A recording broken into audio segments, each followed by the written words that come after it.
একটা মা একটা বাবা সন্তানকে কতটা ভালোবাসে। বাস্তব ঘটনা বলছি।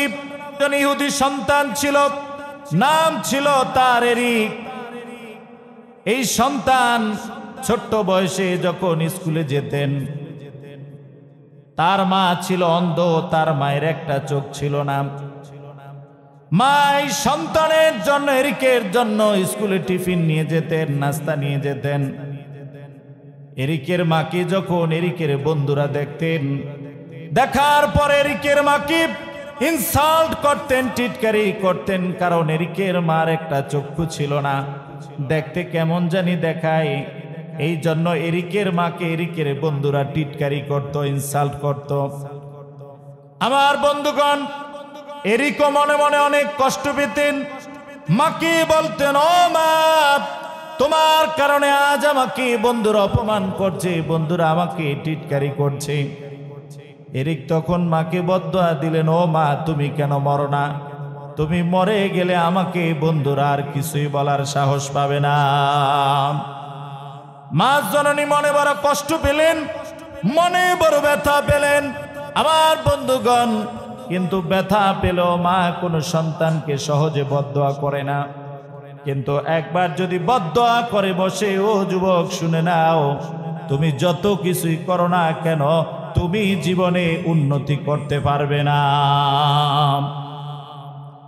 আমার বন্ধুগণ, এরিক মনে মনে চিন্তা করলো, যতদিন আমি এখানে থাকবো ততদিন আমাকে বন্ধুরা ইনসাল্ট করবে, অপমান করবে। সে মনে মনে চিন্তা করলো, আমি ভালো লেখাপড়া করব, উচ্চ শিক্ষিত হয়ে আমি শহরে চলে যাব, তখন আমার বন্ধুরা আর আমাকে দেখবে না, আমার মাকেও আমি দেখব না, আর বন্ধুরাও আমাকে অপমান করতে পারবে না। এরিক উচ্চ শিক্ষিত হলো। উচ্চ শিক্ষিত হওয়ার পরে এরিক শহরে চলে গেল। ধনাঢ্য একজন ব্যক্তির মেয়েকে বিবাহ করল।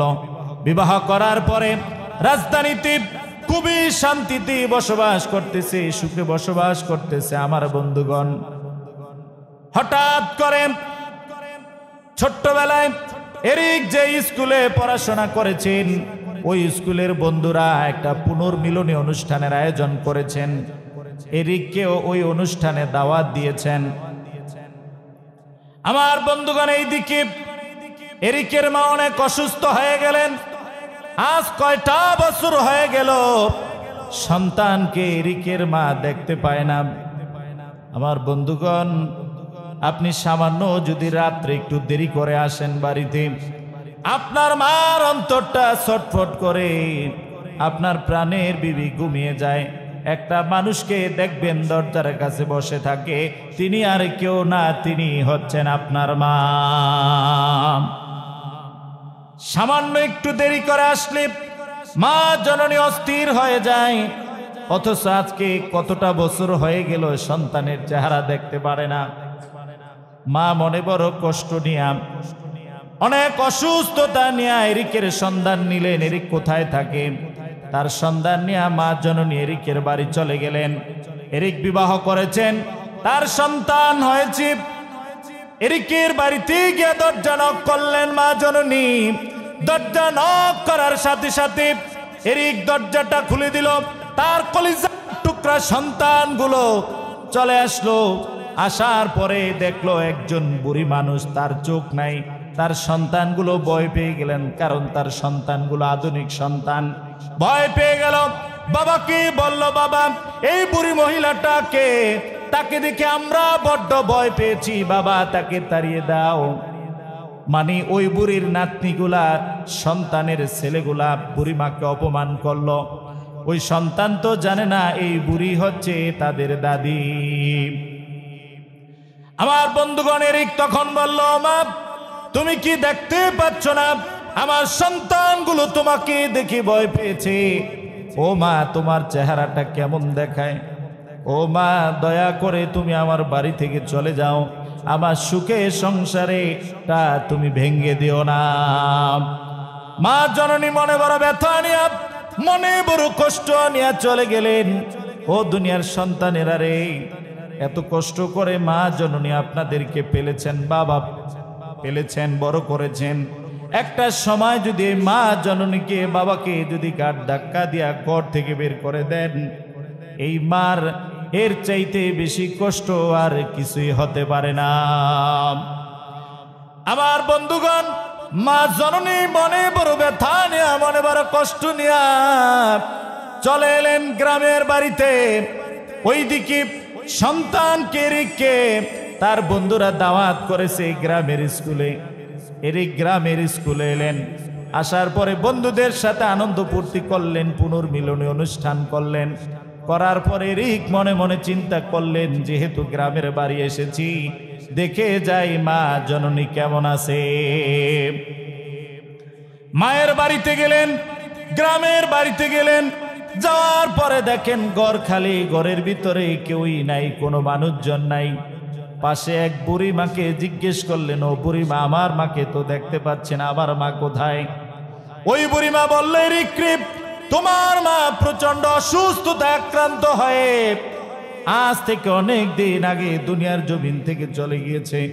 তোমার মা আর দুনিয়ার জমিনে বেঁচে নাই, তোমার মা মারা গিয়েছে।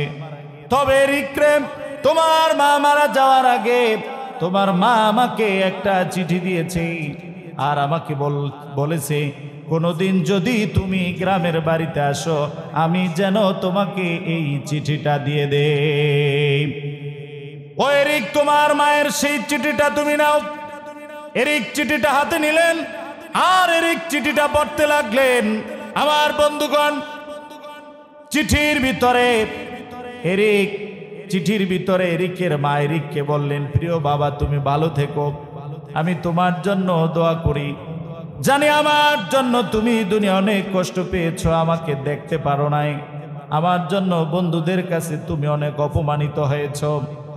ও সন্তান, তোমাকে একটা জিনিস আমি জানাই নাই। আজ আমার বিদায়ের বেলাভূমিতে আমি তোমাকে একটা কথা বলে দেই। ও সন্তান রে, যে কথাটা তোমার জানা দরকার, যেই কথাটা প্রত্যেকটা সন্তানের জানা দরকার, তোমার জানা দরকার, এই কথাটা আজ আমি আমার বিদায়ের সময় বলে যাচ্ছি। ও এরিক, তুমি যখন ছোট্ট ছিলাম, তোমাকে নিয়ে যখন আমি স্কুলের দিকে রওনা করেছি, ও এরিক রে, হঠাৎ করে রোড অ্যাক্সিডেন্ট হয়েছে। এরিক, তুমি অ্যাক্সিডেন্ট করেছো, অ্যাক্সিডেন্ট করে তোমার একটা চোখ চলে গিয়েছে। ও এরিক, তোমার একটা চোখ দুনিয়ার জমিন থেকে চলে গিয়েছে। আমার কলিজার টুকরা, তুমি সন্তান ছিলাম, তোমার একটা চোখ দুনিয়ার জমিন থেকে চলে গিয়েছে। তুমি ছোট্ট মানুষ, এখনো তোমার কত ভবিষ্যৎ রয়েছে। তোমার একটা চোখ অন্ধ হয়ে গিয়েছে। আমি তোমার মা দুনিয়ায় বেঁচে আছি। ও এরিক, আমি মা কোনোভাবে সহ্য করতে পারি নাই আমার সন্তান আমার চোখের সামনে একটা চোখে দেখবে, আরেকটা চোখে দেখবে না। এরিক রে, আমি সহ্য করতে পারি নাই। আমি আর কয়দিন বাঁচবো, তোমার তো কেবল শুরু। ও এরিক রে, আমি ডক্টরের কাছে গিয়েছি আর বলেছি, ও ডক্টরেরা, আমাকে আল্লাহ তাআলা দুইটা চক্ষু দান করেছেন, আমার দুইটা চক্ষুই সুস্থ আছে।